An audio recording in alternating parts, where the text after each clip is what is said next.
Tak ada skepeng untuk pondok, tak ada. Umum belanjawan 843 juta untuk kesenian. Aduh, kesenian.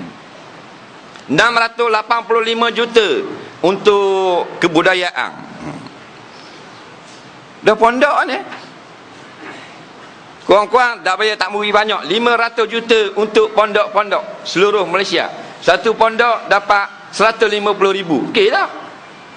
Nah, ni jalan nak masuk pondok macam zaman Jepun. Siang tengok, belajar hadis Nabi, belajar tafsir Quran, belajar kitab-kitab agama untuk melahirkan ulama-ulama. Tak ada bantuan daripada pemerintah. Pasal apa? Pasal pemerintah bapak jahil.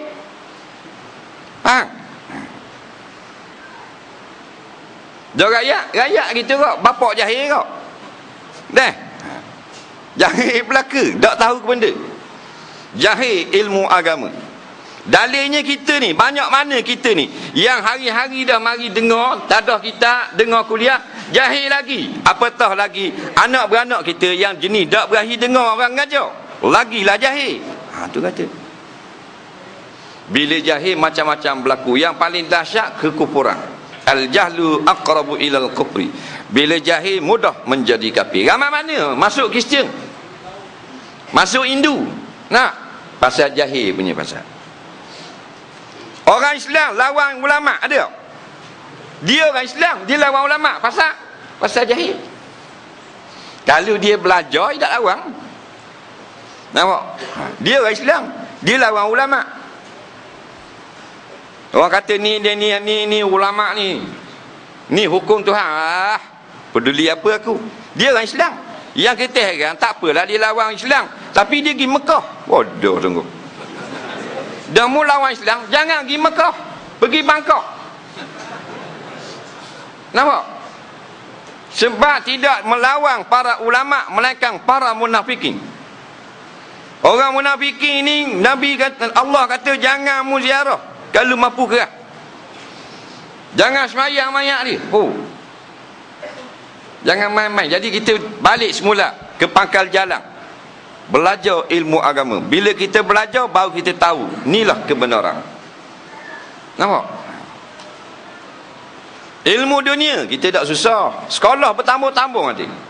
Universiti dulu tahun 80-an ada 8 universiti. Sekarang 180 universiti.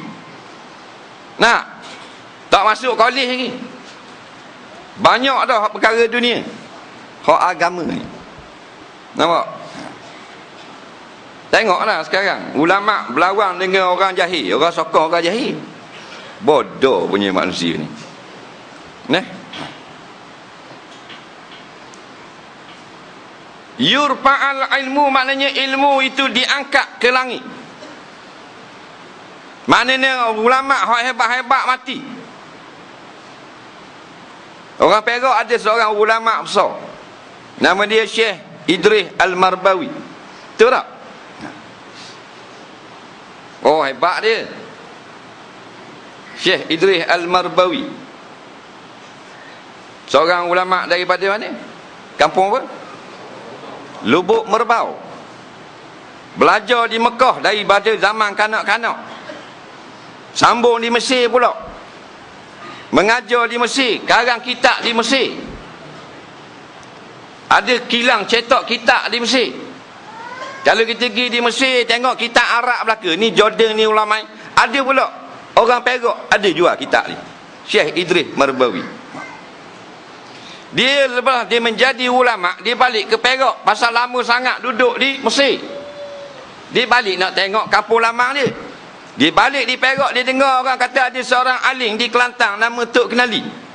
Dia pergi jalan kaki. Bukan naik ekspres SKMK bukan. Syekh Idris Marbawi jalan kaki, ikut jalan gajah dalam hutan melalui jeli dan gerik. Nampak? Berjalan kaki. Nak pergi jumpa Tok Kenali, nak tiung tangan pasal nak ambil berkat. Dia ulama dah. Tu orang dulu-dulu. Faham? Tu lebih. Nak ambil keberkatan, dia dengar ada orang hebat agak, orang alim di Kelantan nama Tok Kenali, dia berjalan kaki pergi. Bukan nak pergi mengaji, buka pondok nak ngaji dinung. Tak, 2-3 hari dia pergi berjalan nak ziarah. Pasal ambil berkat orang alim di Kelantan. Dia ulama dah. Kita jahil tukir, bodoh macam kera. Orang ngajar tak mau mari dengar. Betul tak? Tu masalah. Dah kita jahil, orang ngajar marilah dengar. Tak bawa kitab tak apa. Ni sembahyang tak pandai. Fatihah pun letak pukang habis. Bukan kata nak suruh tafsir surah Luqman. Fatihah tak boleh baca.